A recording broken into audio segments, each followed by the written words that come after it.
Bonsoir et merci d'être venu assister à cette rencontre autour de la sortie de The Artist. J'ai pas besoin de vous présenter. Qui a vu le film? Les Personne. intervenants. Ah, un peu quand même, sympa. C'est rare d'accepter un débat le jour de la sortie du film. C'est ça. On n'a pas eu le choix.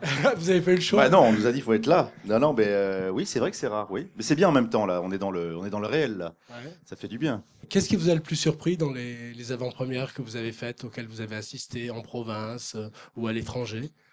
La jeunesse. Les jeunes, beaucoup de jeunes dans les salles et très enthousiastes. Ça, c'est grâce à vous. Non, pas seulement, en fait. Non. Je leur disais, effectivement, j'étais même étonné de voir autant de jeunes. Je leur dis, mais c'est fou, vous êtes jeunes, qu'est-ce que vous foutez là? Je dis, mais ça va, on n'est pas des niais, on n'est pas complètement idiots. On peut s'intéresser aussi à d'autres choses que des comédies ou des films parlants. Ouais.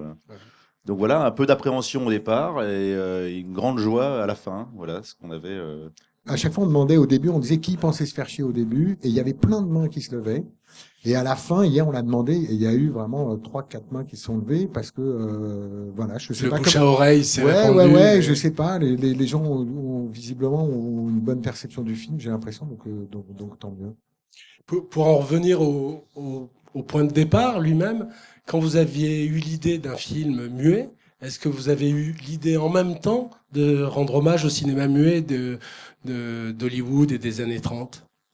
Ça a été très vite une option de scénario, mais j'en avais d'autres. Et donc voilà. C'était pas forcément lié en fait. Non, c'était pas l'envie, elle était vraiment purement formelle. C'est-à-dire que je voulais vraiment faire un film muet. Et pendant longtemps, j'ai travaillé un peu sur deux options de scénario différentes. Et puis finalement, celle-ci m'a semblé être la plus riche, la plus ambitieuse. Et en fait, le point de départ, c'était aussi de se dire, c'est quand même beaucoup plus simple pour les gens d'accepter de voir un film muet noir et blanc si le sujet lui-même est un acteur de film muet à l'époque où les films se faisaient en noir et blanc. Il y a une espèce de connexion évidente entre le sujet et la forme qui traite le sujet. Et voilà. Et de là, évidemment, sont venus se greffer tout un tas de trucs, dont ce côté hommage au cinéma, qui n'était pas une motivation de départ. Je me suis pas dit, il faut absolument que je fasse un hommage au cinéma. C'est venu en cours de route. Ouais, exactement. Jean, vous avez dit dans des interviews que en fait vous aimiez bien chercher la voix du personnage. Comment on s'approprie un personnage qui n'a pas de voix? En l'occurrence, il en a une. J'ai la mienne. Donc moi, je jouais de toute façon en parlant. Là, pour le coup, c'est très ludique. Comment dire, le costume fait un peu le Valentin, le Georges Valentin. Ça m'a aidé aussi, c'est vrai. C'est vrai qu'on est bien regardé, on est en noir et blanc, on est bien cadré, bien éclairé.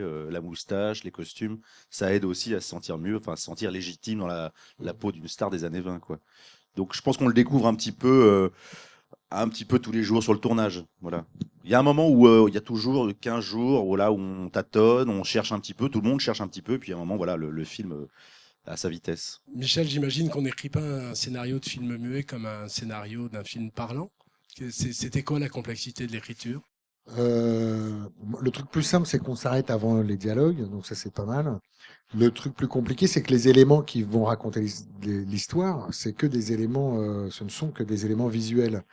Alors ça a l'air d'être rien comme ça, mais en fait ça veut dire pas mal de choses. C'est-à-dire, il y a au moment où vous pensez l'histoire dans son ensemble, il y a un niveau de complexité entre les personnages que vous ne pouvez pas atteindre réellement. Par contre, ce que vous pouvez faire, c'est montrer des images, montrer des séquences qui vont évoquer des choses, qui vont évoquer des thématiques, qui vont ouvrir un peu des trucs. Et le dispositif du film muet, ça c'est en tant que spectateur, et en étudiant, ce que j'ai essayé de mettre après en tant que réalisateur, le dispositif fait que vous avez le spectateur a une place vachement active en fait dans le processus de narration. Donc en gros, moi quand c'est un spectateur très érudit qui regarde le film, il va y voir un film très érudit. Quand c'est un spectateur qui a envie de voir une histoire, il va y voir une histoire. Et donc du coup, le degré de complexité, il est adapté presque à chaque spectateur. Mais c'est un cinéma qui évoque comme ça. Et du fait qu'il n'y a pas la parole, qu'il n'y a pas le texte entre vous et l'image, entre vous et les personnages, etc., le spectateur adhère complètement à l'histoire. Il fait bloc, en fait. Et il en raconte la moitié.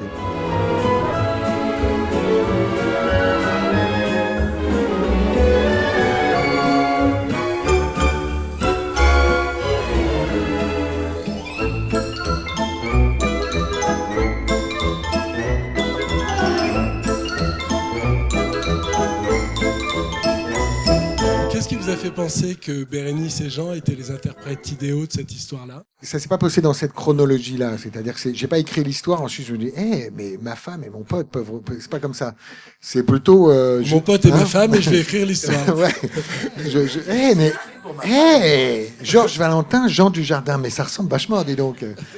Et non, j'ai voulu y aller avec Jean, avec Bérénice, avec Guillaume Schiffman à la lumière, avec Ludovic Bourse à la musique. C'est-à-dire, j'avais envie d'amener tout le monde là-dedans. C'est aussi des acteurs. Alors, d'abord, c'est un peu anecdotique, mais quand même qui ont des visages qui sont pas spécifiquement contemporains. C'est-à-dire ils acceptent complètement. J'ai pas dit qu'ils ne sont pas spécifiquement humains. J'ai dit. Oui, c'est vrai que c'est une grande chance pour moi. Ça a été un moment. Le muet, c'est une grande chance. Oui, c'est ça. Et puis l'autre chose, c'est aussi des acteurs qui aiment composer, c'est-à-dire que c'est des acteurs qui projettent. C'est pas des acteurs qui sont totalement intérieurs, machin. Ils peuvent le faire, certes, mais c'est des acteurs qui sont capables de projeter. Donc ça, c'est quand même bien plus pratique parce que dans le cadre de l'exercice muet, je vais pas contre nature. Ils jouent, ils incarnent, ils amènent leur visage, leur gestuelle, leur charme. Mais je ne vais pas contre leur jeu. Voilà. Le fait de se retrouver à Hollywood, vous aviez l'impression de jouer un film dans le film, ou c'était un décor comme un autre Non, c'est pas un décor comme un autre. On est quand même très conscient d'être à Hollywood. On veut rien louper en fait. C'est à la fois on est acteur et touriste en même temps.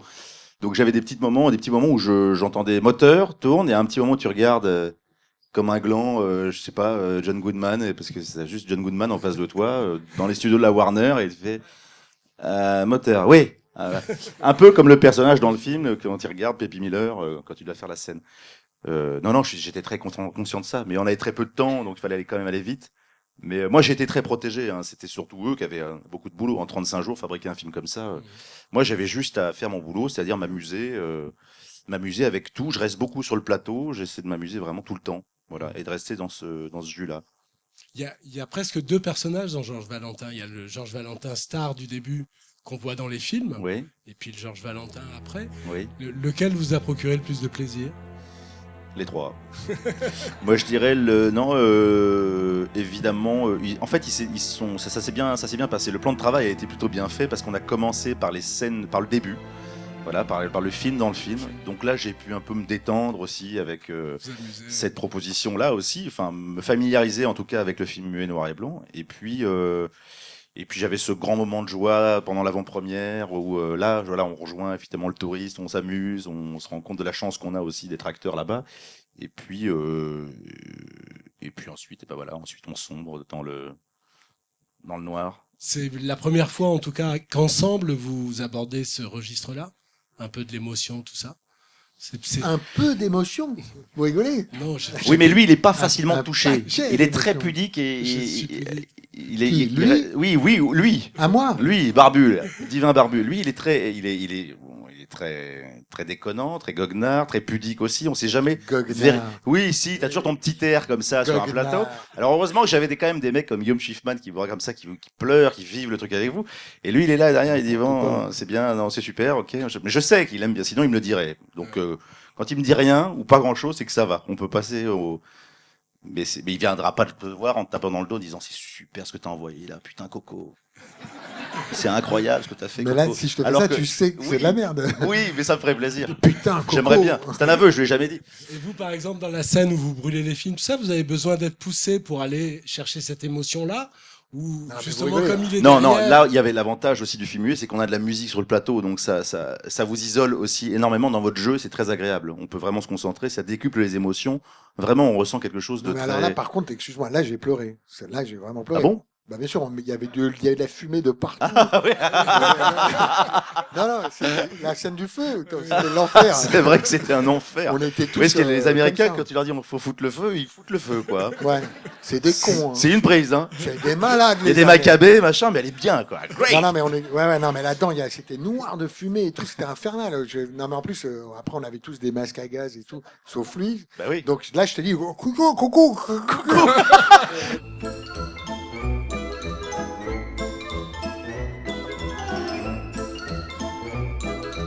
Une des forces du film, c'est la force du couple, justement. C'est-à-dire, on y croit, tout ça. Alors, c'est un peu compliqué à côté de Michel, mais le meilleur atout de Bérénice, c'est quoi, vous diriez? Son cul. Le mec qui est en fin de promo, qu'on peut Quoi plus. Mais qui craque. Qu'est-ce que j'ai dit? Bah, son boule. Bah, non, le meilleur atout, c'est son caractère. Son énergie, son caractère. Elle est argentine et ça se sent. Il y a du feu, ça Il y a du pousse. feu, ouais. Donc et puis surtout, c'est qu'elle est très bienveillante avec moi. C'est très agréable. Elle vous regarde toujours bien, Bérénice. Voilà. Et avec beaucoup de personnes d'ailleurs aussi. C'est-à-dire que souvent, elle te fait c'est bien, je t'encourage. Voilà.